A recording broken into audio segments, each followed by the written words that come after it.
RTC కార్మిక సంఘాలతో 5 మంత్రుల బృందం చర్చించనున్నారు. మంత్రి పొంగులేటి ఆర్టీసీ కార్మికుల సమస్యలను ఎలా పరిష్కరించాలో కేబినెట్లో చర్చించామన్నారు.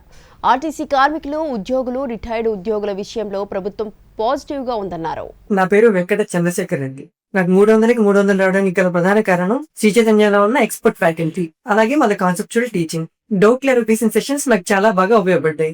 ఎడ్యుకేషన్ తో పాటు స్పోర్ట్స్, గేమ్స్, అక్కడ ఏదైనా స్ట్రెస్ వచ్చినా గానీ ఇక్కడ రిలీఫ్ వస్తుంది. Thank you Sri Chaitanya. I'm Mohit. JEE main 2026 300 out of 300 score సాధించినందుకు చాలా హ్యాపీగా ఉంది. నేషనల్ లెవెల్ కాంపిటీషన్ బీట్ చేయడానికి ఇక్కడ వెరీ యాప్ట్ సిస్టమ్ ఉంది. Sri Chaitanya is the perfect platform. నా ఈ 300/300 స్కోర్ మా తల్లిదండ్రులకు మరియు శ్రీ చైతన్యకి అంకితం.